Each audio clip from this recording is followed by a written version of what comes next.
Celebrating small little wins or accomplishments may not always seem like the most important thing to do in life.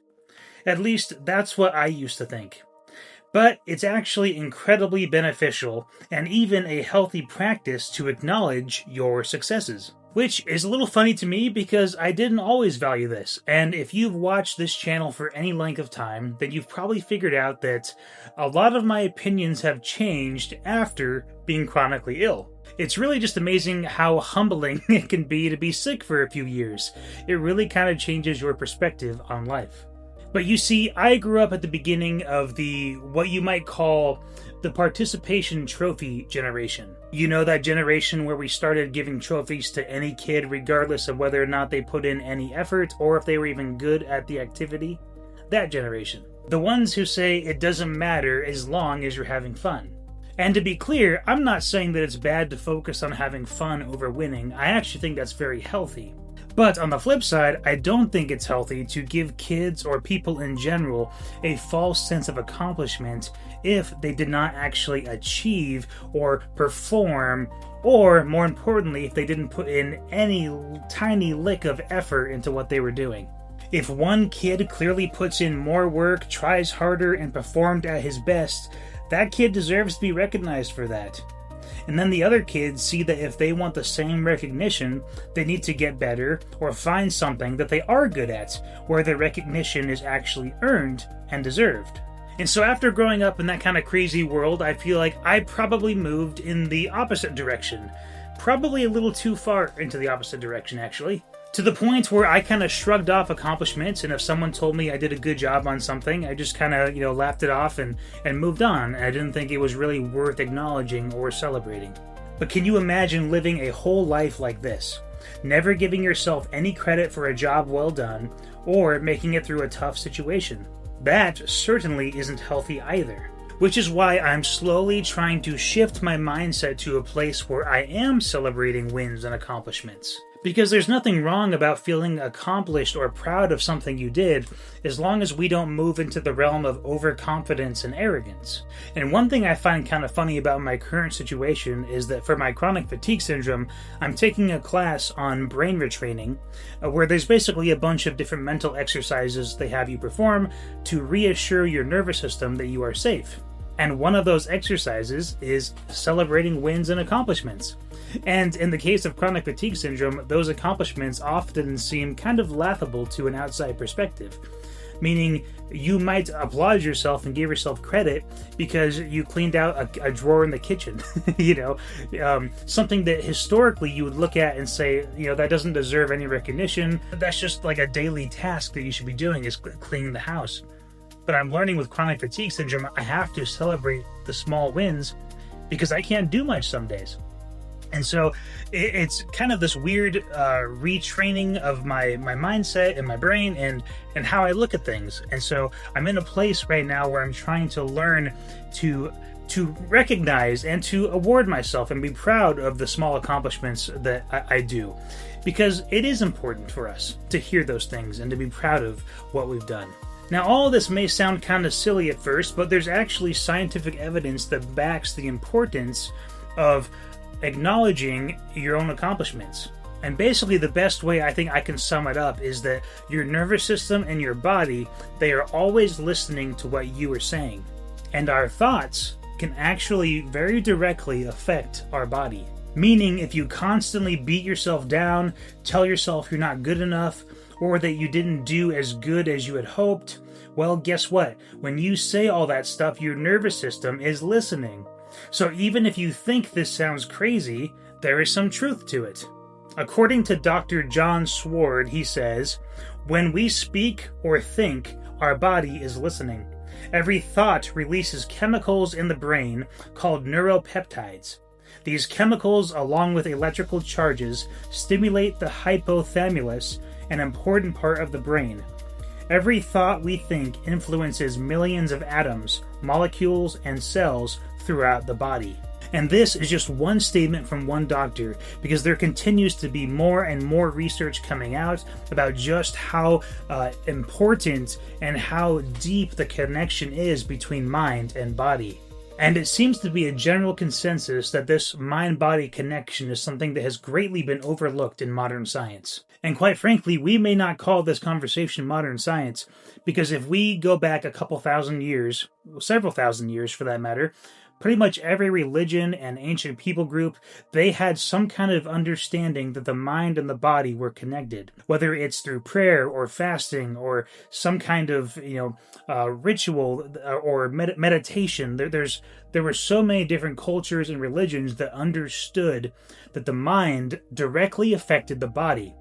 It's only in the modern world that we seem to shrug that off, and we look at it as kind of voodoo witchcraft stuff because ancient people believed it. I think sometimes we don't give ancient people enough credit. They were all smarter than the average human today, realistically. So what does all this mean? Well, it means that our mental state is important. And since we live in a world now where, at least in America, they say that almost 1 in 4 adults struggle with some level of mental illness. On top of that, I think it's safe to say that this number is likely largely underreported, particularly among men where mental illness is often shrugged under the rug, meaning that the number may actually be even higher. Needless to say, we have a mental health issue in America, and as a result, we have a mind-body connection issue, and many doctors are now understanding that some chronic conditions may even be caused by anxiety, mental health, or stress, or whatever you want to call it. The point again being that our mind affects our body. And here's something I want you to think about, just a little bit of food for thought. Like we just said, around 25% of people have poor mental health in America, and we know that 60% of Americans have a chronic illness. Now, I'm not saying there is a 1-to-1 correlation, but what if we solved our mental health in this country and that 60% suddenly dropped by a decent percentage? I am not saying that chronic illnesses would suddenly drop 25% if we solve mental health, but I think it's something very interesting to think about, especially as doctors are beginning to recognize that so many conditions do have a mental health component. It would not be at all surprising that if we solved our mental health, that the chronic illness numbers in America would improve at the same time. And think about it. We still don't know how our technology, specifically our tablets, our cell phones, and laptops, affect us. Let's be real. Most of us got our first smartphone probably in the last 15 years. I got my first smartphone 11 years ago.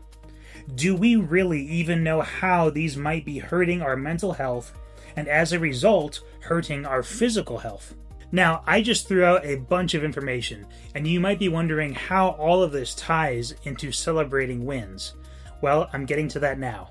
One of the best ways to combat mental health, depression, stress, anxiety, or in my case, an over-regulated nervous system, the best thing you can do to combat this is to experience joy. Now, let's define joy, because joy is often used as a synonym to happiness, but that's not quite the case. At least in my opinion, this is how I would define happiness and joy. Happiness is like your friend tells you a good joke and you laugh, or you're having a good day at the park and the sun is shining, stuff like that. Joy, however, at least in my understanding, is often more of a choice. It is a choice to be happy. It is choosing to find happiness regardless of what life throws at you. And this is again something that science is starting to catch up with. Even in my brain retraining class with Raylan Eagle, she often discusses various science and studies behind this phenomenon. And she encourages us in the class to find ways to experience joy in any small way that you can. I recently watched one of her videos where she described a gentleman in the class who used to be a dancer before he got sick with chronic fatigue. And then he reached a point where he was bedridden and he could hardly do anything. And he lost a lot of joy in that because dancing was such a big part of his life. Now, what he started to do was he took his fingers and he started actually dancing in bed with his fingers. And that began to bring him lots of joy. Surprisingly, just that small little activity was a way for him to still experience dancing. And he said that was actually a huge part of his recovery journey, and reassuring his nervous system that he was safe, celebrating the win of dancing with his fingers, and that slowly but surely was one piece of his recovery story, was simply experiencing joy and celebrating what he could do. Now, for myself, I am a lifelong runner who is simply on a forced hiatus for the time being until I recover from chronic fatigue syndrome. But after hearing that story, I was lying in bed one day and I decided to try finger running. So I was on my bed and I was having my fingers run across the bed.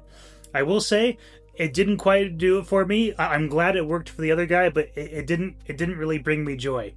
But you know what did? In my condition with chronic fatigue, I am fortunate enough to be able to have some capacity to move. It's nothing phenomenal, but I can do some basic stuff around the house, and at least most of the time stay out of bed. That is not true for everyone with chronic fatigue. And so what I tried the other day was I stood up and I basically did a little jog across the room. We're probably talking 10 feet across and 10 feet back.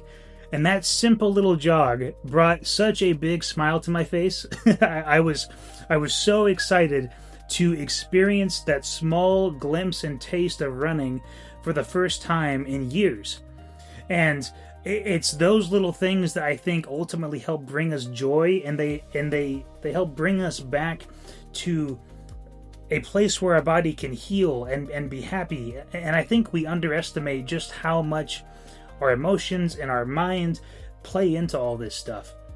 And so for me, that's something I'm going to keep doing. Is I want to try just to continue to run 10 paces across the room and back, and maybe eventually it'll be 15 and 20 and 30, and maybe eventually I can go for a little jog down the street and back. And I know that that's going to help bring joy, and then slowly but surely maybe even lead me closer to recovery. And so my encouragement would be for you, no matter what you're struggling with, to continue looking for joy and celebrating your wins, no matter how small they are. As your joys begin to compound, the body, like we said earlier, is listening. And when you allow your body to hear your celebrations, to hear your wins, it makes it feel safe and allows it to know that you are safe enough to allow healing and restoration. The human body is amazing if we give it the right set of circumstances. And so, my friend, I hope that this will encourage you to celebrate your wins and to experience joy again, regardless of what life is throwing at you. Until next time, my friend, please take care, God bless, and we'll see you soon. Adios.